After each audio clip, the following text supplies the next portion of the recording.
kali ini kita akan belajar tentang connecting people. Bagaimana calling kita bisa dijalankan, bisa berkembang, untuk bisa berdampak buat sesama.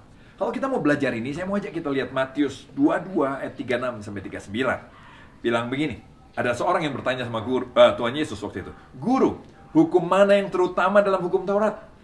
Jawab Yesus kepadanya, "Kasihlah Tuhan Allahmu dengan segenap hatimu, dengan segenap jiwamu, dengan segenap akal budimu."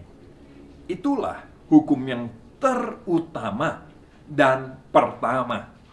Dan hukum yang kedua, yang sama dengan yang pertama dan terutama itu ialah, kasihlah sesamamu manusia seperti dirimu sendiri. Nah, bagaimana caranya kita bisa mengasihi Tuhan? Untuk kita bisa mengasihi Tuhan, jangan pukul dirimu. Jangan tekan dirimu, karena itu hanya akan menghasilkan kegagalan. Jangan berusaha dengan melakukan ini dan itu, walaupun itu peraturan agama. Saya mau beritahu, kalau saudara coba itu, saudara akan mengakhirinya dengan rasa frustasi.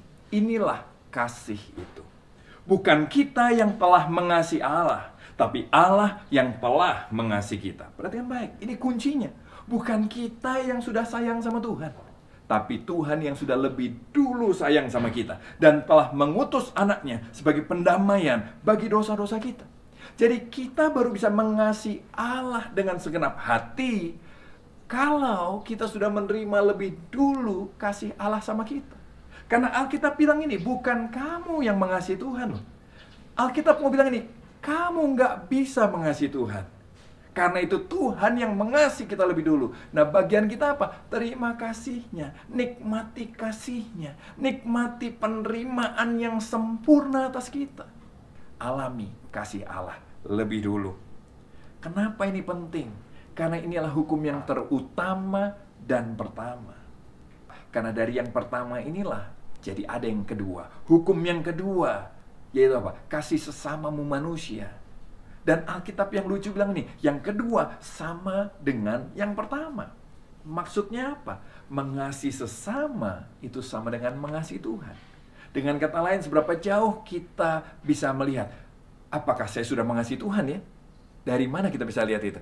Kita bisa lihat dari gini, seberapa jauh saya bisa mengasihi sesama. Ada dua pendekatan yang kita bisa pelajari di situ. Yang pertama, kasihlah sesamamu seperti engkau mengasihi dirimu sendiri. Coba lihat yang pertama, apa yang kau hadapi? Masalah apa yang kau hadapi? Pergumulan apa yang kau hadapi? Beban apa yang kau hadapi? Karena begini, beban, masalah, pergumulan yang kita hadapi sebetulnya juga dihadapi sama banyak orang di luar sana. Berbagilah, karena apa yang menolongmu akan menolong orang lain juga. Jadi lihatlah masalah kita apa, lihatlah yang kita butuhkan apa, lihatlah pergumulan yang kita sedang hadapi apa. Banyak orang menghadapi, dan waktu kita ditolong, orang lain juga bisa ditolong. Amin.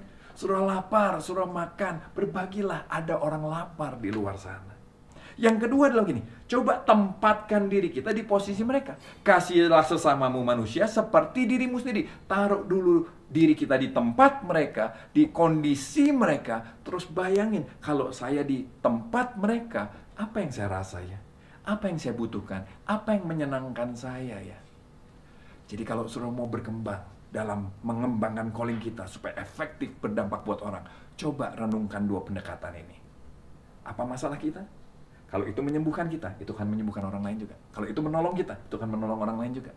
Yang kedua, tempatkan diri kita dalam posisi mereka. Maka kita akan bisa ikut merasakan dan mengerti apa yang sebaiknya saya lakukan buat mereka. Bagaimana sebaiknya saya melakukan hal ini untuk mereka. Bukankah itu yang Tuhan Yesus juga kerjakan buat saudara dan saya? Maukah saudara mengasihi sesamamu? Maukah saudara dan saya mengasihi sesamamu? Yuk belajar menempatkan diri di posisi mereka. Yuk coba rasakan apa yang mereka rasakan. Dari situ kita akan mulai bisa mengembangkan talenta kita, karunia kita, untuk bisa efektif memberkati sesama.